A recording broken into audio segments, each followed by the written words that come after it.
Boa noite, amigos. Nosso programa hoje vai ser gostosíssimo. Nós vamos falar de coisas gostosas. Nós recebemos com muito prazer o escritor Gustavo Arruda, que depois de fazer um livro maravilhoso sobre a Fratelli Vita, agora lança esse livro Nos Tempos da Sorveteria. Ô, Gustavo, por que essa sua paixão por sorvete? Geralmente eu faço livro com alguma coisa que eu tenha curiosidade de saber detalhes, né? E que eu não consigo informação assim fácil. Aí eu faço uma pesquisa sobre o assunto. A Fratelli Vita foi um deles, né? Eu fui procurando na biblioteca, na internet e fui juntando, reunindo material. E sem querer, naturalmente, vai tendo alguma coisa para fazer um livro, né? Ilustração, foto, tudo. E as sorveterias é a mesma coisa. E tem muito a ver com o meu passado, com a minha infância, né? Que eu tive com meu pai, que eu era muito apegado ao meu pai, e ele me levava para as sorveterias e me levava para conhecer, para tomar o Guaraná Fratelli Vita. E nisso ficou na minha memória gustativa esses sabores, né, dos sorvetes. E as sorveterias que ele me levava, eu tive a curiosidade de saber a origem daquela sorveteria e que fim teve aquela sorveteria. Muitas ainda existem, né?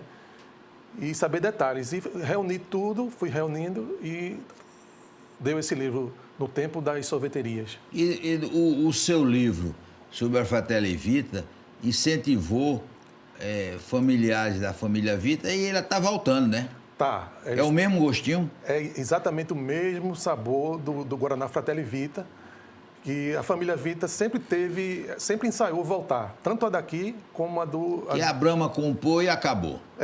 A Brahma comprou o Fratelli Vita e acabou. Foi. Aí eles pararam de atuar. Mas eles sempre tiveram vontade de voltar com o refrigerante, porque fez muito sucesso, foi muito estrondoso o sucesso, né? Eles chegaram em Recife, para você ter uma ideia, em 1914 e ficaram até os anos 80, né? Então, eles tinham vontade de voltar, a família, mas o livro, eles confessam que teve influência porque bateu o martelo. O livro ele confirmou que se eles voltassem, ia ter uma boa aceitação do produto novamente, como eles tinham. Aí definiram voltar. Eles voltaram, só que com outro nome. Agora o nome é Refrigerante Família Vita. Eles evitaram colocar o mesmo nome para não dar algum problema jurídico, porque eles venderam a marca com nome, com tudo, né? Nós vamos falar do sorvete. Essa história de sorvete pernambucano não é correta, né? O sorvete pernambucano, a gente chama o sorvete que é feito com as frutas daqui. Saputi, mangaba, pinha, acerola. Mas, na verdade, na pesquisa que eu fiz, eu descobri que o sorvete pernambucano, ele não é pernambucano. Ele é paraense, né, da sua terra. Não, Sergipe. E sergipano. Sergipano. Paraense não, paraense é para lá. Paraense os e melhores sergipano. são os sergipanos. Free Sabor foi sergipano. Com certeza. E agora, eles vieram para cá, essas famílias, e deram origem a todas essas sorveterias que a gente tem hoje, mas usando as frutas da terra. Então, é um sorvete pernambucano feito por sergipano e paraense. E a Free Sabor, que foi realmente aí... Começou com Que Sabor, não foi?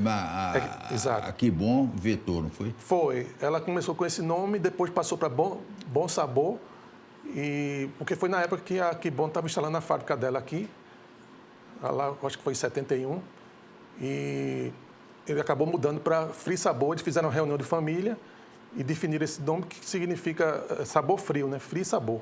Free Sabor.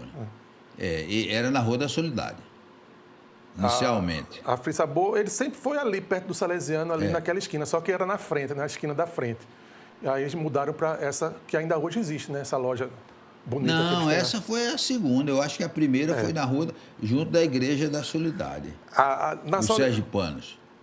Foi da mesma família, mas tinha a Bacana Antiga lá, tinha a Pinguim, da mesma família também, nessa rua também da Gervásio Pires, perto ali da Soledade, ali no bairro da Soledade, perto da igreja e perto da Fratelli Vita. Mas a Free Sabor sempre foi naquela rua, só que no outro lado da calçada. O Gustavo, uma referência em sorvete foi Gemba. Qual Sim. foi a história do Gemba? Gemba, ele aprendeu a fazer sorvete com o irmão, em Belém. E ele sempre trabalhou com o pai com agricultura, né? Com frutas. E ele fez isso que eu falei. Ele veio para cá e lançou sorvetes das frutas da terra. E diziam que ele tinha algum segredo, algum feitiço no sorvete, porque fazia fila na calçada, foi o que fez mais sucesso.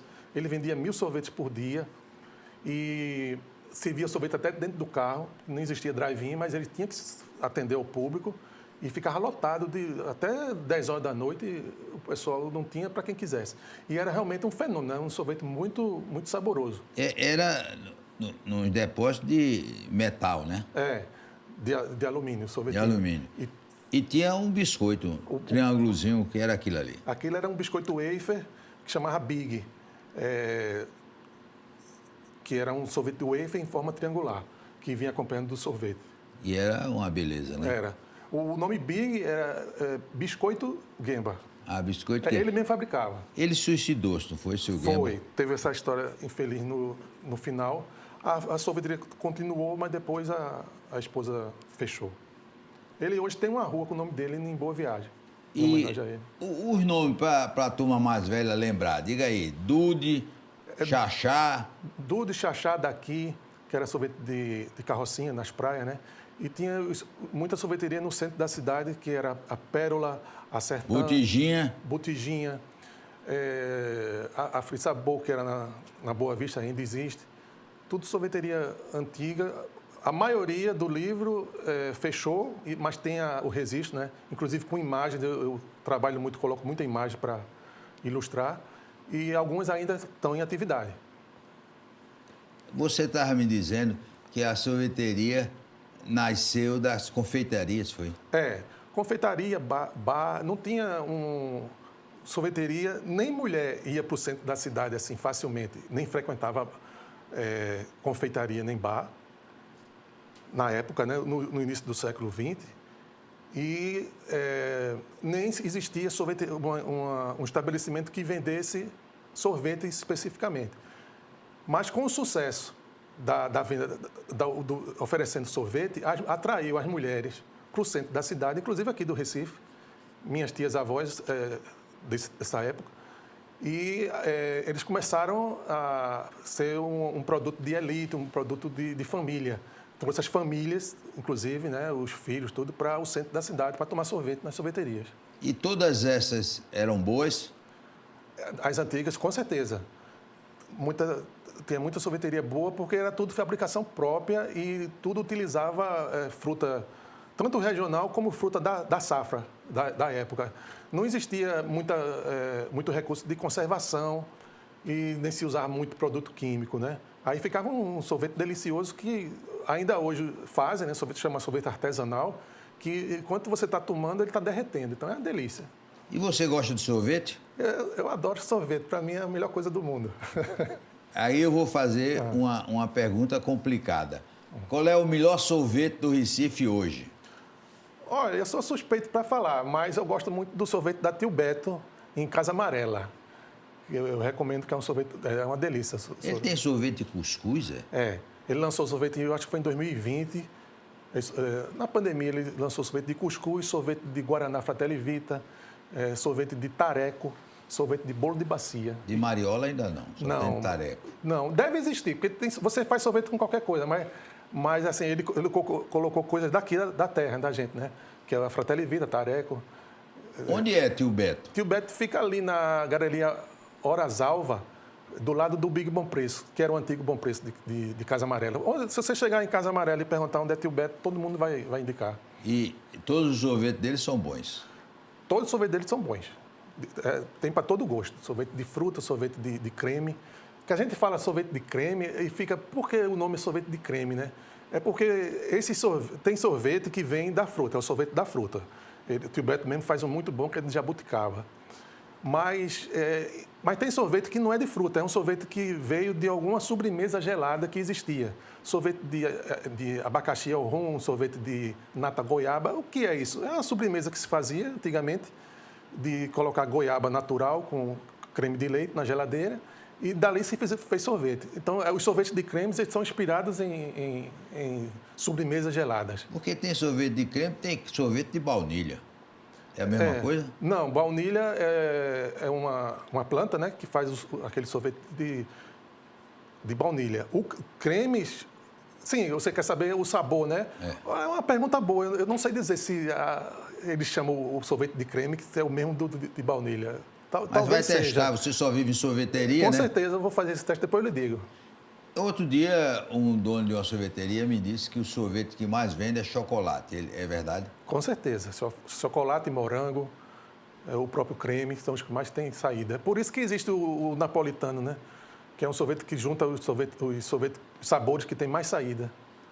Porque também chocolate tem vários sabores. Chocolate belga, chocolate branco, chocolate não sei... Tem vários tipos de chocolate, né? Hoje em dia se faz sorvete de brigadeiro, né? E esses tipos de chocolate. Belga, chocolate com avelã. E tem sorvete que a gente acha que é de chocolate, mas não é. É sorvete de malte, né? Ah, tem isso também? Sorvete de malte. O malte não é chocolate. O malte é extraído, não sei se é de uma planta, e se faz aquele sorvete que parece com chocolate, a cor de chocolate, assim. Você fez aqui no seu livro algumas concessões, né? As pessoas pediram um negócio de uma coalhada de água fria e também da galeria. O maltado da galeria. Tem sorvete do maltado da galeria? A galeria, as galerias, ela faz o famoso maltado da Rio Branco, né? Que fica ali na Rio Branco, justamente com esse malte, que é um segredo também que não abre para ninguém, e faz. Agora, ele usa sorvete, no maltado, ele usa uma bola de sorvete, de chocolate, de fabricação própria. E também serve sorvete deles, né? Eles têm uma produção própria de sorvete. Mas fora de lá não tem sorvete de maltado da galeria, não? Não. Aí vai lá, seu Beto. É. Seu Beto criar, né? Boa ideia. Dá essa sugestão para eles fazerem. Porque realmente, você falou em fila no Guilherme, fila para tomar um maltado na galeria também, né? Também. Aquele é estrondoso, aquele sucesso. E é muito gostoso aquele maltado. Depois do intervalo, nós vamos continuar conversando com Gustavo Arruda sobre as sorveterias do Recife.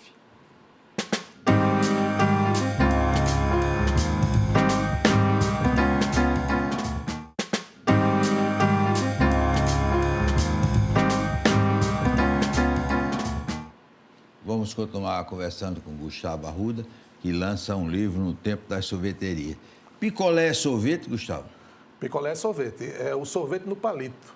E foi trazido aqui, foi popularizado aqui pela Kibon em 41. E ele lançou vários tipos de picolé e acostumou o brasileiro a consumir sorvete no palito, que é o picolé. Apesar de ser uma coisa antiga, né? E tem um negócio do esquimó, né? Um sorvete esquimó. Esquimó, eu acredito que seja o zerado, né? É o sorvete de leite com a capinha de chocolate. Aí o pessoal chama de esquimó. Foi o fabricante, o produtor daquele sorvete que deu. Às vezes é moreninha, o da Pinguim parece que é moreninha o nome. E ainda tem, Gustavo, hoje aqui no Recife, sorveterias artesanais? Tem muitas. Tem muitas? Tem muitas. Inclusive sorveterias grandes. Por exemplo, a Madosca é uma sorveteria que a matriz é em Caruaru. E eles fazem... Tem muitos sabores de sorvete, é uma delícia. E tem sorvete até vegano, sorvete sem gordura trans, sorvete sem açúcar e de muitos sabores, com muitas opções. Tem uma também de Petrolina que vende muito aqui, né? Um sorvete de Petrolina no seu nome. De Petrolina, eu não estou lembrado agora o nome, mas tem sorveteria artesanal boa também em Vitória. Né? A própria Caruaru tem a Vencar, que é uma sorveteria artesanal muito boa, grande lá. E sorveteria aqui artesanal, você tem a Bacana, você tem a Tio Beto, você tem a Vitor, você tem... No livro tem todas essas. E a pessoa que gosta de sorvete? Faz uma sorvetada. Eu levo minha filha, para fazer sorvetada e tomar bastante sorvete. Como diz a música, quem não gosta de sorvete, ou está doente ou está doente no pé, né? Tem uma música. Com certeza. A pessoa que não gosta de sorvete está com algum problema, né? Até porque aquelas pessoas que têm diabetes têm sorvete diet também, né? Exato, e tem muitos sabores. Tem sorvete de tudo. Tem sorvete salgado, tem sorvete quente, feito na chapa. Tem para todo gosto. Mas sorvete é sorvete. Agora, o tradicional é o sorvete gelado, né? De massa, que chama. O sorvete verdadeiro é em casquinha ou é em taça? Tanto faz. Aí inovaram para você... Quando faltou taça numa feira, há muito tempo atrás, tinha um quiosque vizinho que fazia waffle. Aí sugeriu ele servir no waffle, em forma de buquê de flores, que é o casquinho. Aí veio esse costume de pedir no casquinho, que combina muito bem, né? O sorvete com o biscoito. Aí você toma o sorvete e tem aquele crocante, aquela textura mais dura do casquinho. Mas tanto faz, mas o começo foi nas taças de alumínio, né? Porque tem uma sorveteria, não estou lembrado do nome, mas tem na Europa, em Paris, em que o sorvete é servido em forma de flor. Já ouviu falar nisso? Não vi não. Mas tem tudo a ver, né? Tem tudo a ver, né? É feito um buquê, né? Com aqueles botões, né? Olha, você me contou uma história que eu realmente sempre tive muita dúvida quando eu vou a Bacana. Bacana é uma sorveteria maravilhosa lá em Olinda. Agora diz que já tem por aqui, né? Tem, já está espalhado no Recife, tem Casa Amarela. Aí ele serve sorvete de pitomba. Sorvete de pitomba deve ser uma enrolada, né? Porque como é que o cara vai tirar tanta pipoca para fazer... Pipoca não. Polpa. A polpa, para fazer o sorvete de pitomba. Qual é a história do sorvete de pitomba? O sorvete de pitomba da Bacana, por exemplo, ele veio que... Foi um desafio que o vizinho jornalista fez para o filho do dono. Ele sempre dizia, eu quero sorvete de pitomba e de macaíba. E é difícil fazer sorvete disso, que não tem praticamente polpa, né? Até que um dia ele foi na Ceasa e teve uma super safra de pitomba e o rapaz estava praticamente dando as pitombas. Ele trouxe muita pitomba na mala. Ele não tinha o que fazer, chegou em casa, estava com tempo, ele fez, eu vou fazer sorvete de pitomba. Ele passou a madrugada tirando a polpa. Endoidou, né? Endoidou. Manualmente, e no outro dia chamou o jornalista e serviu o sorvete de pitomba. Ele adorou e colocou uma notinha em agradecimento, dizendo que quem acha que não existe, a Bacana já vende sorvete de pitomba. Mas acredito que hoje em dia ele já tem algum maquinário para tirar a polpa dessas frutas difíceis, né? Depois, inclusive, ele fez o sorvete de macaíba também. Fez, né? Você já tomou os dois? Já, é muito gostoso. Muito gostoso, né? E qual é o sorvete que não é gostoso? Acho difícil, né? Todo sorvete. E esses sorvetes, Gustavo, que são vendidos em supermercado, naquelas caixinhas, eles têm qualidade? Geralmente ele tem algum conservante porque tem que durar, né? O sorvete industrializado é essa diferença para o artesanal. Ele precisa ficar no freezer meses para ser vendido. Tem um prazo de validade, mas aí ele leva algum aditivo. E, na verdade, esse sorvete de caixinha, quando chegaram, quebrou muita sorveteria de rua, sorveteria presencial. Porque as famílias, de vez em ir na sorveteria, ficavam em casa e, na hora do mercadinho, trazia uma caixinha. Que, no início, essas caixinhas eram de Flandre.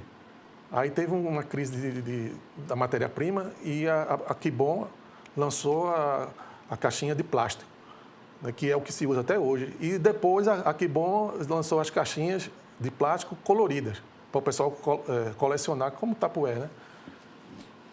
E aí, agora quem é Humberto Pina? Humberto Pina é o sergipano que teve aqui, que veio para aqui com a família, gostava muito daqui, que ele tinha conhecimento de culinária que ele aprendeu no Porto de Sergipe.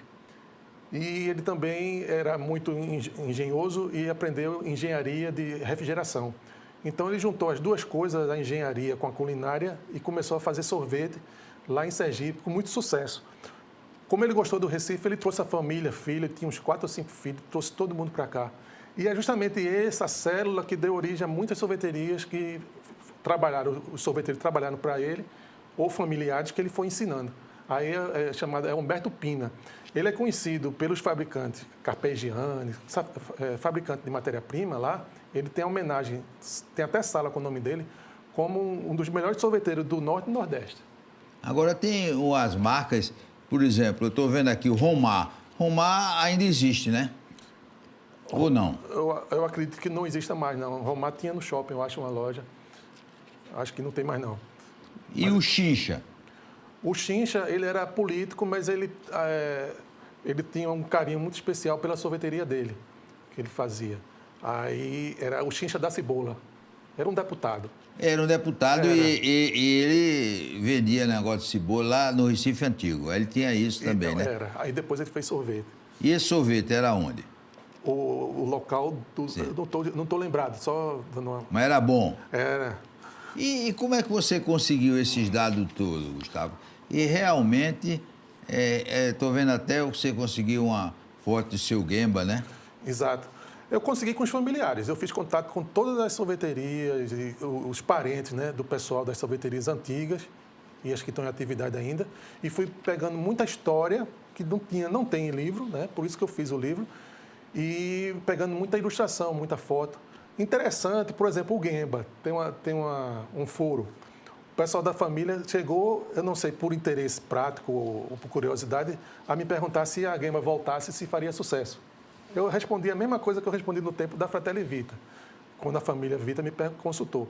Se vocês lançarem ainda, faz sucesso porque ainda existe público daquela época que se lembra do seu sorvete. Agora, se demorar muito, já é mais difícil.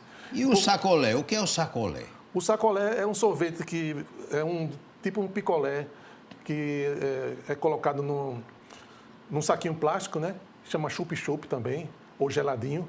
É tipo um picolé, só que não é no palito, é no saquinho congelado. E esse tem muita gente que fabrica em casa para vender, né? É uma coisa bem popular que o pessoal faz para ganhar um dinheiro extra vendendo. Agora, tem alguns sorvetes que você diz importados, né? Sim. Que tem marca, tem no shopping, né? Normalmente muito mais caros, né? Concorre com essa sorveteria ou a sorveteria artesanal tem outro sabor? Não concorre porque é outro público, né? Mas incomoda bastante porque é um sorvete que acaba o volume de produção, ele tem um custo reduzido. Aí ele consegue, faz uma concorrência que acaba o sorvete artesanal parecendo ficar mais caro. O milkshake, na sua opinião, é um sorvete líquido, é? O milkshake é um sorvete com um pouquinho de leite passado no liquidificador. Aí faz um tipo maltado. É novo? Não, tudo isso é muito antigo. Esses nomes americanos, é tudo do tempo da guerra que eles foram fazendo. É um tipo de apresentação do sorvete diferente, né? Banana split, milkshake, sundae. E nessa sua pesquisa, qual foi a sorveteria mais antiga que você conseguiu pesquisar? Foi de 1937. Eu foi de 37. Eu estou esquecido o nome dela, mas está no livro, do século XIX. Foi, assim, o primeiro anúncio, a primeira nota que eu vi nos jornais sobre sorveteria aqui em Recife. Porque hoje em dia está mais fácil fazer esse tipo de livro de pesquisa por causa da internet. Você tem acesso aos jornais antigos todos pela Biblioteca Nacional e pela Fundagem, né? Aí a mais antiga é do começo do século XIX, 1800 alguma coisa. E o sorvete, você deve ter chegado à conclusão, ele agrada não só a criança, como ao adulto e ao velho, né? Exato. Não tem discriminação. Todo mundo gosta do sorvete, né? Todo mundo gosta. Tem uma certa limitação, porque às vezes tem sorvete que leva bebida alcoólica. Por exemplo, a Free Sabor, ela lançou um sorvete de cachaça em parceria com a Pitu.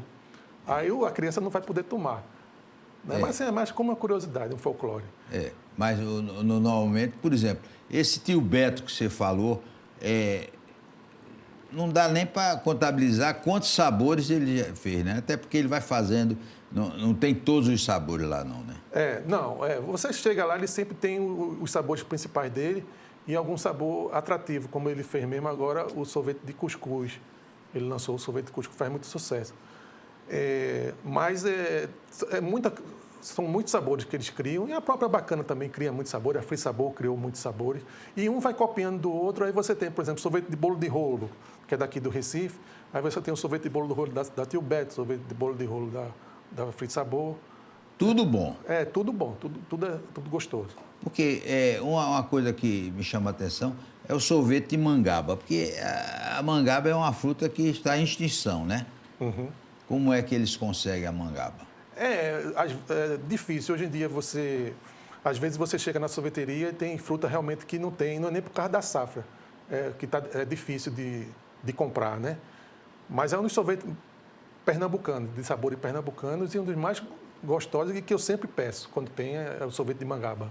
Mas hoje, muito lugar não tem, exatamente porque a mangaba está em extinção, tem poucas... Né? Ô, Gustavo, o sorvete diet é a verdade ou é a sabedoria? O sorvete diet não engorda?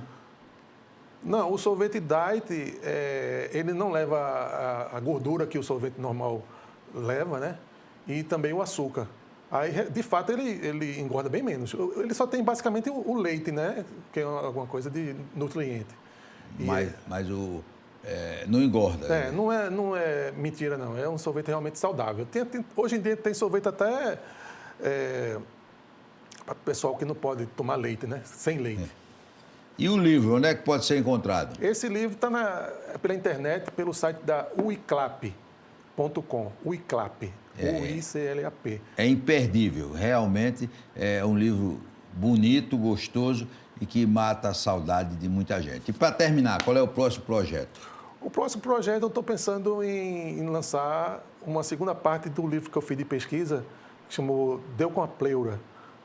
É um livro sobre as palavras que a gente utiliza, né, em forma de contos, e no final o glossário. Aí vou lançar a segunda parte desse livro, que inclusive foi outra surpresa que eu tive, que na época ele virou uma peça teatral. Aí vou ver se eu faço uma continuação desse livro. Certo. Nós queremos agradecer a Gustavo Arruda e dar os parabéns por esses livros maravilhosos que ele tem feito, trazendo de volta a história do Recife. Forte abraço, até amanhã, se Deus quiser.